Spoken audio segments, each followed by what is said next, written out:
আল্লাহ তাআলা বলছেন, নিশ্চয় নিশ্চয় যারা আল্লাহ ছাড়া গায়রুল্লাহর ইবাদত করো, গায়রুল্লাহর পূজা করো, গায়রুল্লাহর কাছে তোমরা চাও, লা ইয়াখলুকু যুবাবান ওয়ালা ইজতামাউ লা, তোমাদের সেই গায়রুল্লাহ, তোমাদের সেই দেবদেবী সবগুলো যদি একত্রিত হয়, সবগুলো দেবদেবী একত্রিত হয়েও আল্লাহর সৃষ্টি একটি মাছিও তারা সৃষ্টি করতে পারবে না। এই পয়লা নববর্ষ, পয়লা বৈশাখ নববর্ষের যে অনুষ্ঠান, সেই অনুষ্ঠানের সূচনা হয়েছিল 1960 সালে। 1960 সালে ঢাকার রমনা পার্কের বটমূলে ছায়ানট নামক একটি সাংস্কৃতিক সংগঠন, তারা সর্বপ্রথম এই পয়লা বর্ষে তারা অনুষ্ঠানের আয়োজন করে থাকে। তারা সেই বটমূলে সঙ্গীতের অনুষ্ঠান করে, সাংস্কৃতিক অনুষ্ঠান করে, মেলার আয়োজন করে। অনুষ্ঠানের মাধ্যমে তারা সর্বপ্রথম এই পয়লা বৈশাখকে তারা বরণ করে। ইংরেজরা যেভাবে 31st নাইটকে তারা উৎসবের দিন বানিয়েছে, বিভিন্ন অনুষ্ঠানের দিন বানিয়েছে, ঠিক তেমনি ভাবে আমাদের দেশেও 1960 সালে এই পয়লা বৈশাখ বা নববর্ষকে কেন্দ্র করে এই সঙ্গীত অনুষ্ঠান, সাংস্কৃতিক অনুষ্ঠান, মেলা ইত্যাদির আয়োজন করে ছায়ানট নামক সাংস্কৃতিক সংগঠন। এভাবে সেটা চলতে থাকে আমাদের দেশে। 1989 সালে এই অনুষ্ঠানের পাশাপাশি ঢাকা বিশ্ববিদ্যালয়ের চারুকলা একাডেমি থেকে, চারুকলা ইনস্টিটিউট থেকে সর্বপ্রথম পয়লা বৈশাখে তারা আনন্দ মিছিল বের করে। তারা যে আনন্দ মিছিল বা আনন্দের র্যালি তারা বের করে, সেটার নাম তখন ছিল আনন্দ শোভাযাত্রা। সর্বপ্রথম ঢাকা বিশ্ববিদ্যালয় থেকে 1989 সালে চারুকলা ইনস্টিটিউটের ছাত্র ছাত্রী, শিক্ষক সহ তারা সর্বপ্রথম পয়লা বৈশাখে আনন্দ শোভাযাত্রা নামে তারা র্যালি মিছিল তারা শুরু করে। এবং এই আনন্দ শোভাযাত্রা নামক যে মিছিল, যে র্যালি তারা শুরু করে, সেটা 1996 সালে গিয়ে আনন্দ শোভাযাত্রার নাম পরিবর্তন হয়ে আনন্দ শব্দটাকে বাদ দিয়ে মঙ্গল শোভাযাত্রা নামে তারা র্যালি বের করে, বর্ণাঢ্য মিছিল তারা বের করে, বিভিন্ন অনুষ্ঠান তারা করে। 1996 সাল থেকে যে মঙ্গল শোভাযাত্রা এই আনন্দ র্যালির নাম পরিবর্তন করলো, এটা মূলত তরুণ ঘোষ নামে একজন ব্যক্তি এটা মুসলমানদের উপরও চাপিয়ে দেয়। সুবহানাকা লা ইলমা লানা ইল্লা মা আল্লামতানা ইন্নাকা আনতাল আলিমুল হাকীম। রব্বি জিদনি ইলমা রব্বি ইশরাহ লি সাদরি ওয়া ইয়াসসির লি আমরি واحلل عقدة من لساني يفقهوا قولي اللهم صل على محمد وأنزله المقعد المقرب عندك يوم القيامة اللهم صل على محمد وعلى آل محمد كما صليت على إبراهيم وعلى آل إبراهيم إنك حميد مجيد اللهم بارك على محمد وعلى آل محمد كما باركت على إبراهيم وعلى آل إبراهيم إنك حميد مجيد الحمد لله ثم الحمد لله উপস্থিত মুআজ্জাজ মুকাররম ওয়াজিবুল ইহতিরাম সম্মানিত উলামায়ে কিরাম পরম শ্রদ্ধাভাজন আমার পিতৃতুল্য সম্মানিত মুরব্বিয়ান আযম সমবয়সী দিন প্রিয় ইসলাম প্রিয় যুবক তরুণ ভাইরা স্নেহের মাসুম বাচ্চারা পর্দার থেকে শ্রবণরতা দিনদার পর্দানিশীন সম্মানিতা মা ও বোনেরা দূর দূরান্ত থেকে আগত মুহিব্বিন মুতাআল্লিকিন মুসাল্লিরা কিরাম আমরা সর্বপ্রথম আল্লাহ তাআলার শুকরিয়া আদায় করছি যে আল্লাহ সুবহানাহু ওয়া তাআলা আজকের এই পবিত্র জুমাবার সাইয়্যিদুল আইয়ামে আল্লাহ তাআলার ঘর পৃথিবীর শ্রেষ্ঠতম স্থানে আল্লাহ তাআলার মহান হুকুম ফরজ বিধান জুমার সালাত আদায়ের উদ্দেশ্যে আল্লাহ তাআলা আমাদেরকে মুহূর্ত পর্যন্ত সুস্থ হায়াত দারাজ করে আল্লাহ তাআলার ঘরে সকলের আগে আসার বসার তৌফিক আল্লাহ তাআলা আমাদেরকে দান করেছেন।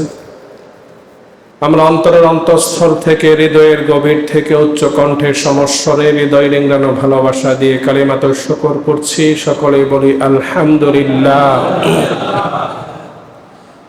অসংখ্য অগণিত দরুদ এবং সালামের হাদিয়া পেশ করছি দু জাহানের বাদশাহ রাহমাতুল লিল আলামিন জনাবে মুহাম্মদুর রাসূলুল্লাহ সাল্লাল্লাহু আলাইহি ওয়াসাল্লামের প্রতি।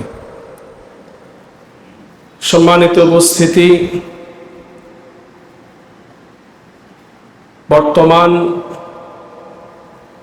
বাংলা যে মাসটি চলমান সেই মাসের নাম হচ্ছে চৈত্র মাস। আজকে চৈত্র মাসের ২৭ তারিখ। আমরা স্বাভাবিকভাবে বাংলা, ইংরেজি এবং আরবি মাসের হিসাব রাখি, বৎসরের হিসাব রাখি। মুসলমান হিসাবে আরবি দিন তারিখের হিসাব রাখা এটা আমাদের সকলের দায়িত্ব।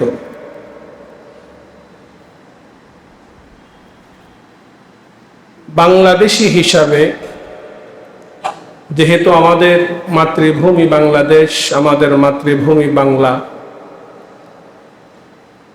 তাই বাংলার দিন তারিখের হিসাব রাখা এটাও প্রয়োজন আছে। কিন্তু আমাদের যে দুটি জিনিস হিসাব রাখা আমাদের জন্য প্রয়োজন, সবচাইতে বেশি প্রয়োজন হচ্ছে আরবি, তারপরে বাঙালি হিসাবে বাংলার দিন তারিখ ও হিসাব রাখাটাও প্রয়োজন। এই দুটির চাইতে আমরা বেশি হিসাব রাখি ইংরেজি দিন তারিখের। আমাদের বাংলাদেশের স্বাধীনতার ইতিহাস এটার সাথেও ইংরেজি দিন তারিখের সাথে সম্পৃক্ততা। আমাদের মাতৃভাষা যেদিন আমরা বাংলাকে মাতৃভাষা হিসাবে পেয়েছি সেই দিনটিও ইংরেজি তারিখের সাথেই সম্পৃক্ত। বাংলাদেশি হিসাবে, বাঙালি হিসাবে এই তারিখগুলো যদি বাংলা বর্ষের সাথে, বাংলা তারিখের সাথে সম্পৃক্ত হতো, তাহলে আমাদের বাংলা দিন তারিখের সাথে সম্পর্কটা আরো বেশি হতো, জানাশোনাটা বেশি হতো।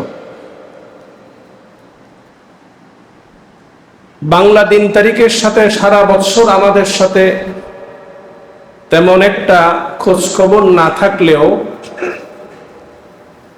আমাদের দেশে বাংলা বর্ষের যখন শুরু হয়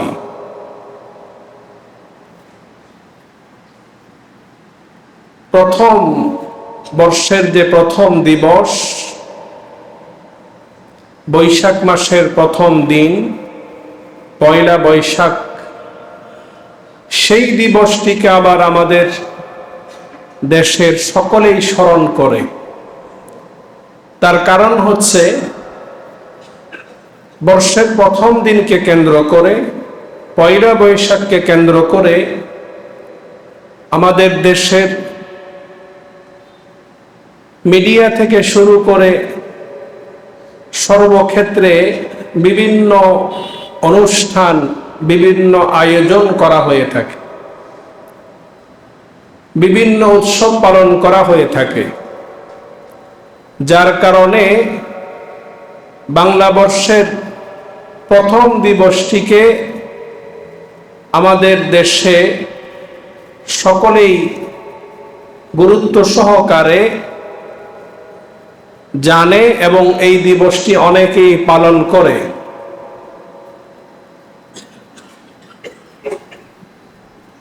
আমাদের দেশে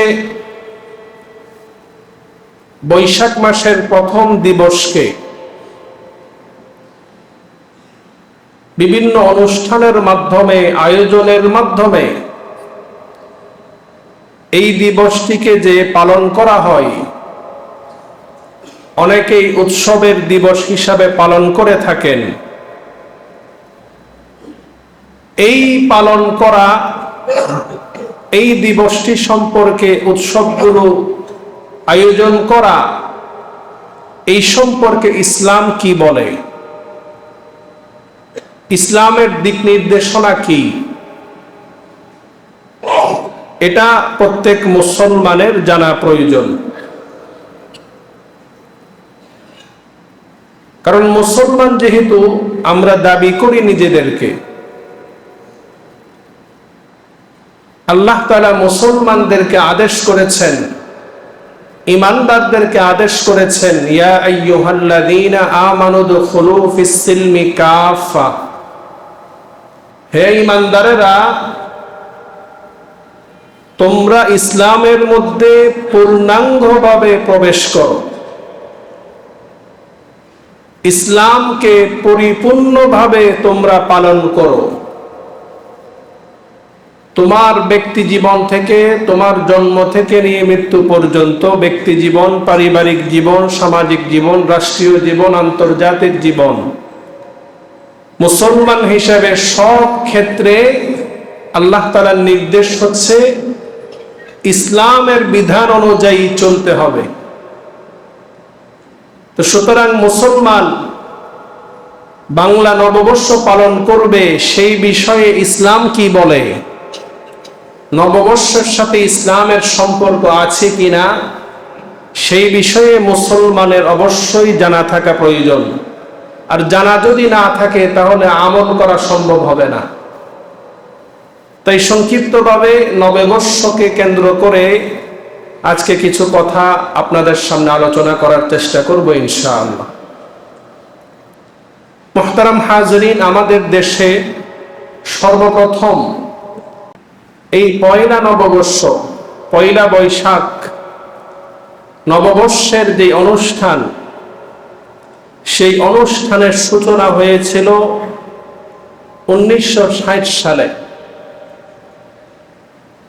1960 সালে ঢাকার রমনা পার্কের বটমূলে ছায়ানট নামক একটি সাংস্কৃতিক সংগঠন, তারা সর্বপ্রথম এই পয়লা বর্ষে তারা অনুষ্ঠানের আয়োজন করে থাকে। তারা সেই বটমূলে সঙ্গীতের অনুষ্ঠান করে, সাংস্কৃতিক অনুষ্ঠান করে, মেলার আয়োজন করে। অনুষ্ঠানের মাধ্যমে তারা সর্বপ্রথম এই পয়লা বৈশাখকে তারা বরণ করে। ইংরেজরা যেভাবে 31st নাইটকে তারা উৎসবের দিন বানিয়েছে, বিভিন্ন অনুষ্ঠানের দিন বানিয়েছে, ঠিক তেমনি ভাবে আমাদের দেশেও 1960 সালে এই পয়লা বৈশাখ বা নববর্ষকে কেন্দ্র করে এই সঙ্গীত অনুষ্ঠান, সাংস্কৃতিক অনুষ্ঠান, মেলা ইত্যাদির আয়োজন করে ছায়ানট নামক সাংস্কৃতিক সংগঠন। এভাবে সেটা চলতে থাকে আমাদের দেশে। 1989 সালে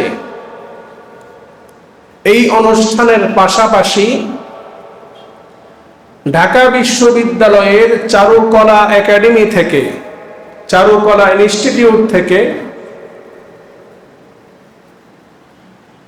সর্বপ্রথম পয়লা বৈশাখে তারা আনন্দ মিছিল বের করে।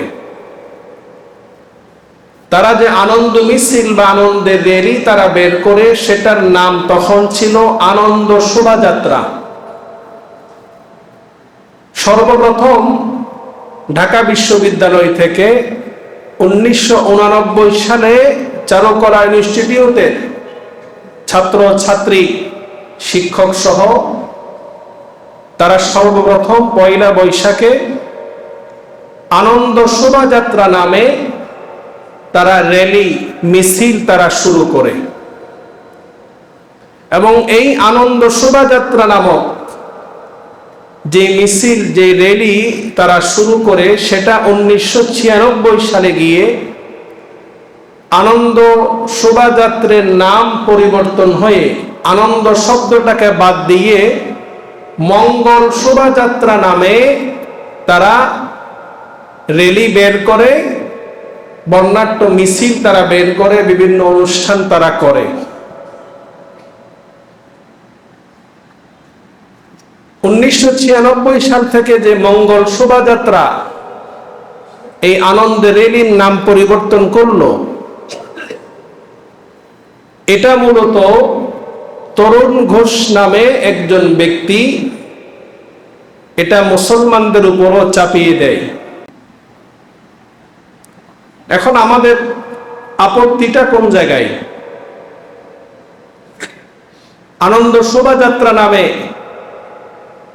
আপনি আনন্দিত হিসাবে আপনি র্যালি করছেন, সেটাকে আমি বাধা দিব না, নিষেধ করব না। কিন্তু ইসলামের সাথে সংঘর্ষ হয় কোন জায়গায়?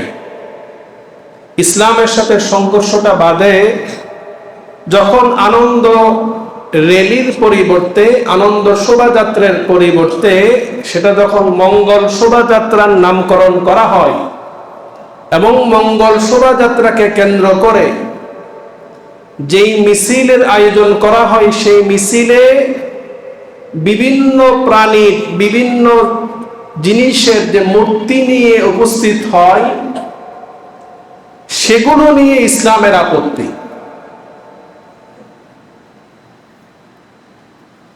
আপত্তিটা কি জন্য? তার কারণ হচ্ছে এই মঙ্গল শোভাযাত্রা এটা মূলত হিন্দুদের একটি কালচার, ধর্মীয় কালচার।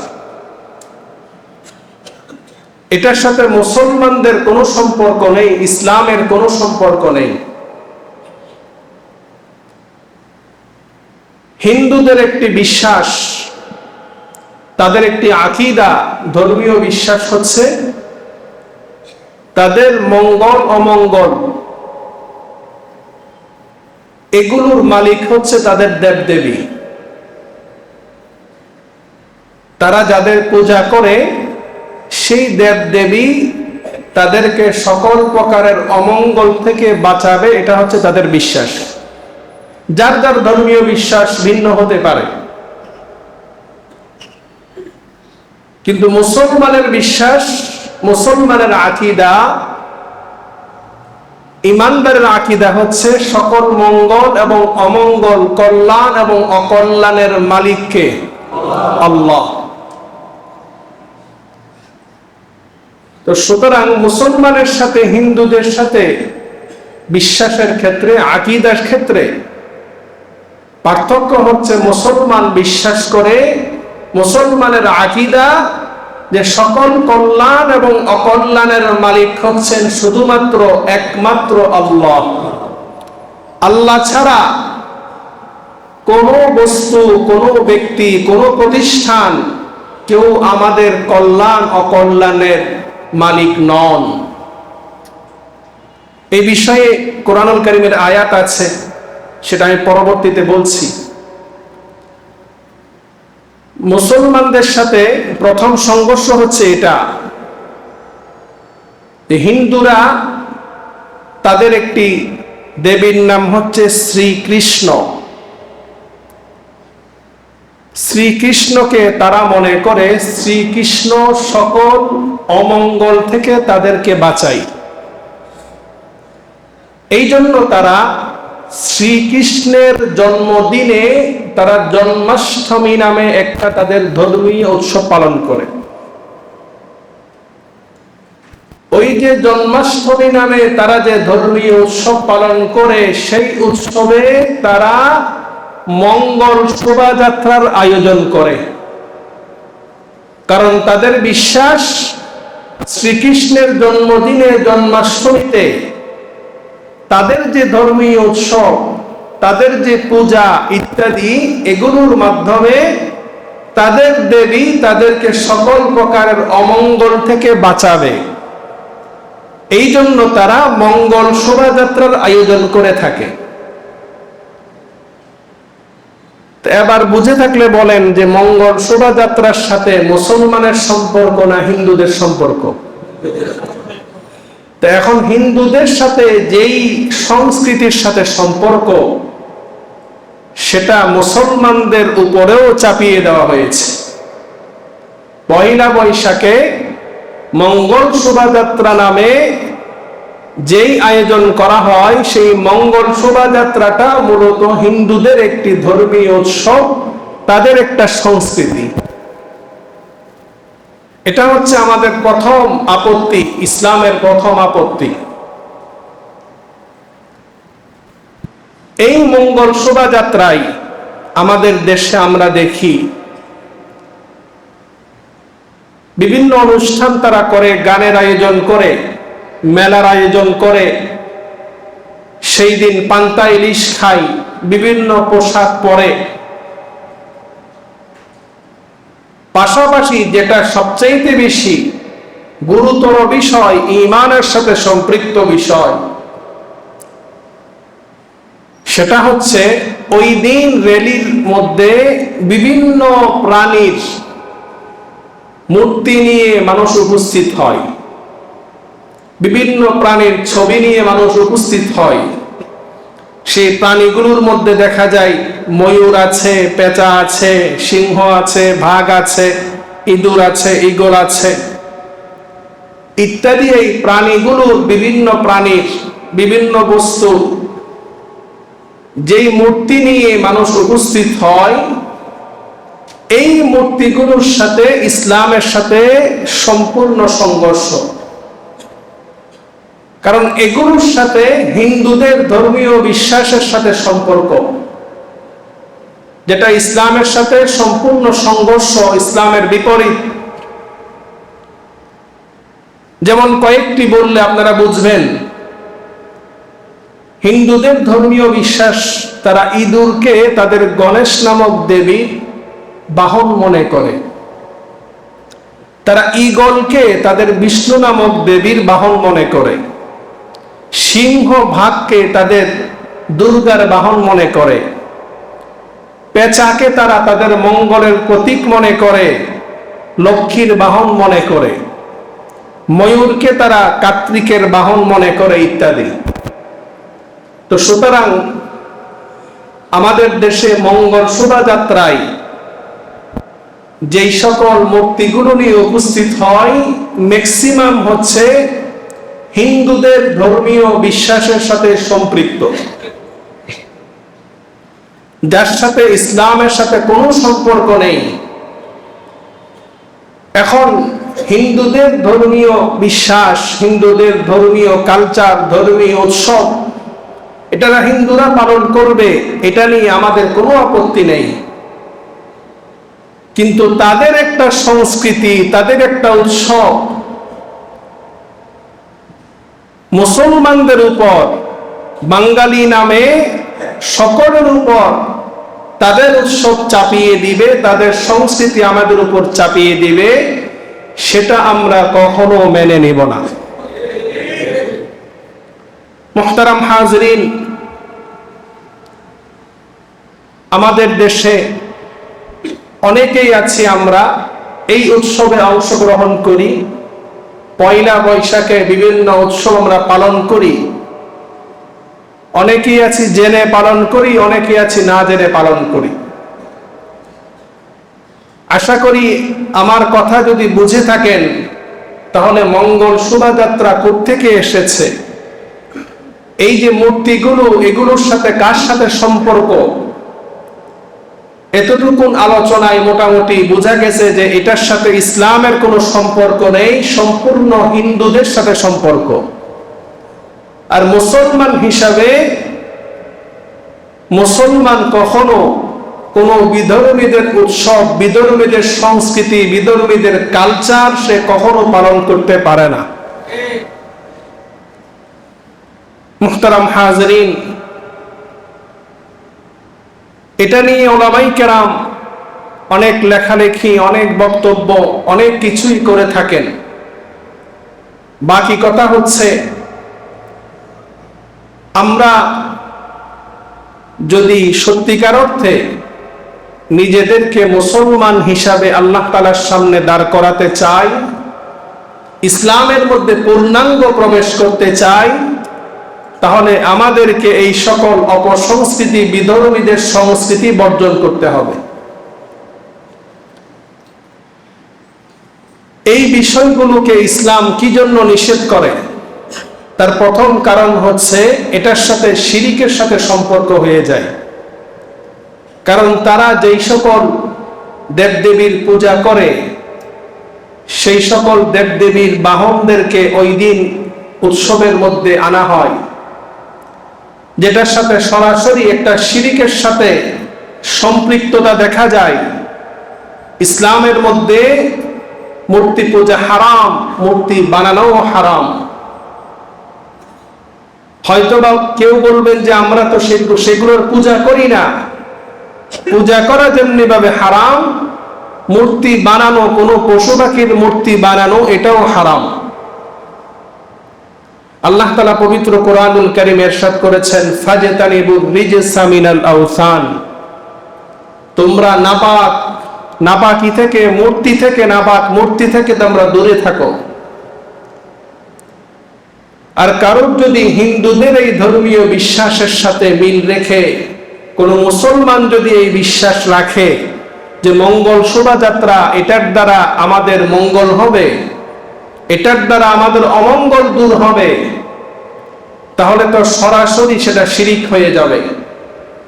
আর যারা শিরিক করবে তাদের ব্যাপারে আল্লাহ তাআলা স্পষ্ট ঘোষণা দিয়েছেন, ইন্নাহু মান ইউশরিক বিল্লাহ ফাকাদ হারামাল্লাহু আলাইহিল জান্নাহ ওয়া মাওয়াহুন নার। যে ব্যক্তি আল্লাহ তাআলার সাথে শিরিক করবে তার জন্য আল্লাহ তাআলা চিরস্থায়ীভাবে জান্নাতকে হারাম করে দিবেন, তার স্থান হবে চিরস্থায়ী জাহান্নাম। নাউযুবিল্লাহ। এই অনুষ্ঠানের সাথে, মঙ্গল শোভাযাত্রার সাথে হিন্দুদের যে বিশ্বাস, তার মধ্যে একটি হচ্ছে গায়রুল্লাহ, আল্লাহ ছাড়া অন্য কিছুকে লাভ বা ক্ষতি করার মালিক মনে করে। তো সুতরাং মুসলমান যদি তাদের সেই ধর্মীয় বিশ্বাস পালন করে, তাহলে মুসলমানের জন্য এই কাজটা সম্পূর্ণ শিরিক হবে। আর মুসলমানের জন্য আল্লাহ তাআলা পবিত্র কোরআনে স্পষ্ট ঘোষণা দিয়েছেন, কুল আতা'বুদুনা মিন দুনিল্লাহি মা লা ইয়ামলিকু লাকুম দাররান ওয়ালা নাফআ। হে নবী, আপনি বলে দিন, আতা'বুদুনা মিন দুনিল্লাহ, তোমরা আল্লাহ ছাড়া অন্য যে দেবদেবীর পূজা করছো, আল্লাহ ছাড়া গায়রুল্লাহর যে তোমরা পূজা করছো, মা লা ইয়ামলিকু লাকুম দাররান ওয়ালা নাফআ, এই দেবদেবী তোমাদের কোনো কল্যাণও করতে পারে না, তোমাদের কোনো ক্ষতিও করতে পারে না। আল্লাহ তাআলা অন্যত্র বলছেন ইয়া আইয়ুহান নাস, হে মানব সকল। এখানে আল্লাহ তাআলা সকল মানুষকে উদ্দেশ্য করে বলেছেন, সকল ধর্মের মানুষকে উদ্দেশ্য করে বলেছেন দুরিবা মাসালুন ফাসতামিউ লা, তোমাদের সামনে একটি উদাহরণ পেশ করা হচ্ছে, তোমরা খুব মনোযোগ সহকারে শ্রবণ করো। আল্লাহ তাআলা বলছেন নিশ্চয় নিশ্চয় যারা আল্লাহ ছাড়া গায়রুল্লাহর ইবাদত করো, গায়রুল্লাহর পূজা করো, গায়রুল্লাহর কাছে তোমরা চাও, লা ইয়াখলুকু দুবাবাও ওয়ালা ইজতামাউ লা, তোমাদের সেই গায়রুল্লাহ, তোমাদের সেই দেবদেবী সবগুলো যদি একত্রিত হয়, সবগুলো দেবদেবী একত্রিত হয়েও আল্লাহর সৃষ্টি একটি মাছিও তারা সৃষ্টি করতে পারবে না। আল্লাহ তাআলা বলছেন সকল দেবদেবী যদি একত্রিত হয়, সবাই একত্রিত হয়ে চেষ্টা করেও আল্লাহর সৃষ্টি সবচেয়ে ক্ষুদ্র একটি মাছিও তারা সৃষ্টি করতে পারবে না। وَإِنْ يَسْلُبْهُمُ الذُّبَابُ شَيْئًا لَا يَسْتَنقِذُوهُ مِنْهُ, আল্লাহ তাআলা বলছেন কোন মাছি যদি তাদের কাছ থেকে কোনো কিছু নিয়ে ফেলে, সেই মাছি থেকে তারা সবাই চেষ্টা করেও সেই জিনিসটা উদ্ধার করতে পারবে না। সৃষ্টি করা তো দূরের কথা, কোনো মাছি যদি তাদের কোনো ক্ষতি করে, মাছি যদি তাদের কোনো জিনিস খেয়ে ফেলে, মাছির কাছ থেকে সেই দেবদেবী সেই জিনিসটা উদ্ধার করার শক্তিও তাদের নাই। দুউফা তালিবু ওয়াল মাতলুব, আল্লাহ তাআলা বলছেন যারা এই দেবদেবীর কাছে চায়, দেবদেবীর পূজা করে, কতই না দুর্বল তারা, আর সেই সকল দেবদেবী কতই না দুর্বল। তো সুতরাং এই মঙ্গল শোভাযাত্রায় যে সকল জিনিসের মূর্তি বানানো হয়, সেই সকল মূর্তি আমাদের কোনো কল্যাণ অকল্যাণ কোনো কিছুই করতে পারে না। সুতরাং ওই সকল মূর্তি উপস্থিত করা মানে মুসলমানদের ভিতরে এই বিশ্বাস স্থাপন করে দেওয়া যে এই দেবদেবীর মূর্তি নিয়ে আসলে তোমার জীবনে কল্যাণ আসবে। নাউযুবিল্লাহ। সরাসরি না বললেও সেটা আকার ইঙ্গিতে বলা হয়। সেই জন্য আমরা শিরিক মুক্ত ঈমান নিয়ে যদি থাকতে চাই, আমাদেরকে এই সকল শিরিকি আয়োজন থেকে, মঙ্গল শোভাযাত্রা নামক আয়োজন থেকে মুসলমানের সন্তানদেরকে, মুসলমানদেরকে দূরে থাকতে হবে। দূরে থাকা মুসলমানদের জন্য অপরিহার্য। রাসূলুল্লাহ সাল্লাল্লাহু আলাইহি ওয়াসাল্লাম ইরশাদ করেছেন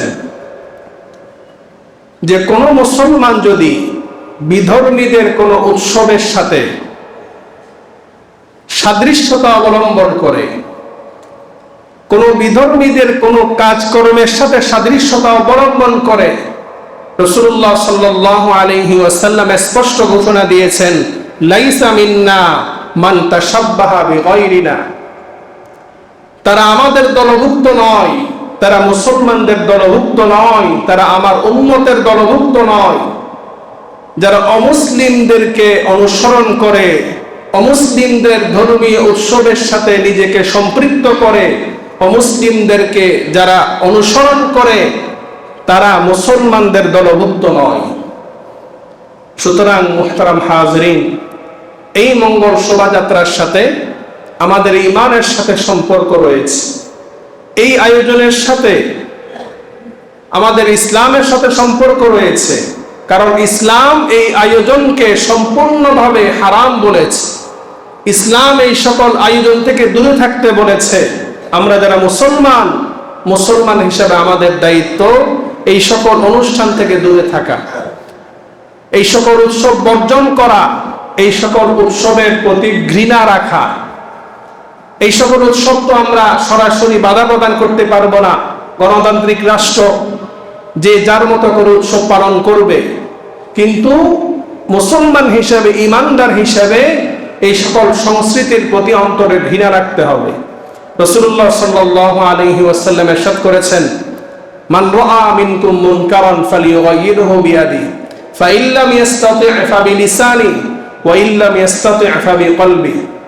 যখন কোনো মুমিন কোনো অন্যায় কাজ দেখে তখন তার প্রথম দায়িত্ব হচ্ছে সেটা হাত দিয়ে বাধা দেওয়া। যদি হাত দিয়ে বাধা দেওয়ার সামর্থ্য না থাকে, দ্বিতীয় কাজ হচ্ছে সে মুখ দিয়ে বাধা দিবে। মুখ দিয়েও যদি বাধা দিতে না পারে, কমপক্ষে সে ওই জিনিসের প্রতি ঘৃণা লালন করবে। এটা হচ্ছে সর্বনিম্ন মুমিনের আলামত। তো সুতরাং এই সকল মঙ্গল শোভাযাত্রা, এই সকল বিধর্মীদের সংস্কৃতি, তার প্রতি আমাদের ঘৃণা অন্তরে রাখতে হবে। এটার সাথে ইসলামের কোনো সম্পর্ক নাই, মুসলমানের কোনো সম্পর্ক নাই। সৌদিয়া ফতোয়া বোর্ডের মধ্যে স্পষ্টভাবে ঘোষণা দেওয়া হয়েছে যে বিধর্মীদের যে ধর্মীয় উৎসবের সাথে মিল রেখে যে উৎসবগুলো পালিত হয়, সেই উৎসব পালন করা মুসলমানদের জন্য সম্পূর্ণভাবে নাজায়েজ। মুহতারাম হাজরিন, একটি বর্ষ শেষ হয়ে যাচ্ছে। আজকে চৈত্র মাসের 27 তারিখ। কয়েকদিন পরেই আরেকটি বর্ষ শুরু হবে, 1433 বঙ্গাব্দ শুরু হবে। একটি বৎসরের শেষে আরেকটি বৎসরের শুরুতে একজন মুসলমানের কি করা উচিত? একজন মুসলমান হিসাবে আমাদের প্রত্যেকের উচিত যে আমার এই বিষয়ে চিন্তা করা, ফিকির করা, যে আমার হায়াত থেকে যে একটি বৎসর চলে গেল, এই একটি বৎসর চলে যাওয়ার মানে হচ্ছে আমি কবরের দিকে, মৃত্যুর দিকে 1 বৎসর এগিয়ে গেলাম। মৃত্যুর দিকে আমি একটি বৎসর নিকটবর্তী হয়ে গেলাম। আমার মৃত্যু খুব সন্নিকটে চলে এসেছে। আমাদের সামনে মৃত্যু, আমাদের সামনে কবর, আমাদের সামনে হাসর, নাসর, ফুলসিরাত, সেগুলোর জন্য আমি কতটুকু প্রস্তুতি গ্রহণ করেছি? এই একটি বৎসরে আমি কতটুকু নেক আমল করেছি? কতটুকু আল্লাহকে সন্তুষ্ট করতে পেরেছি? আমার কি পরিমাণ গুনাহ হয়েছে? একজন মুমিন হিসাবে আমাদের এই বিষয়ে চিন্তা করা দরকার, ফিকির করা দরকার। নিজের গুনাহের কারণে আল্লাহ তাআলার কাছে তওবা ইস্তেগফারের মাধ্যমে চোখের পানি ছেড়ে দিয়ে আল্লাহর কাছে গুনাহ ক্ষমা চাওয়া দরকার। ভবিষ্যতে আল্লাহ তাআলা যেন আমাদেরকে সামনের জীবনটি ঈমানী জীবন দান করেন, কল্যাণময়, বরকতময়, নেক হায়াত যেন দান করেন, সেই জন্য আল্লাহর কাছে দোয়া করা দরকার। যেই সকল উৎসব পালন করা হয়, সেই সকল উৎসব পালন করার মাধ্যমে এটাই বোঝা যায় যে মুসলমানদের জন্য আল্লাহ তাআলার পক্ষ থেকে নির্ধারিত যেই উৎসব দিয়েছে, বৎসরে 2টি ঈদ দেওয়া হয়েছে মুসলমানদেরকে উৎসব পালন করার জন্য, সেই উৎসব আল্লাহ তাআলা যে দিয়েছেন, ইসলাম যে দিয়েছে, শরীয়ত যে দিয়েছে মুসলমানের জন্য, সেটা আমার জন্য যথেষ্ট হয়নি। আল্লাহর পক্ষ থেকে বিধান আমার জন্য যথেষ্ট না। আমি বিধর্মীদের উৎসব পালন করা মানে এটাই বোঝা যাচ্ছে সরাসরি আল্লাহর বিধানের সাথে সরাসরি বিদ্রোহ করা শামিল হয়ে যাচ্ছে।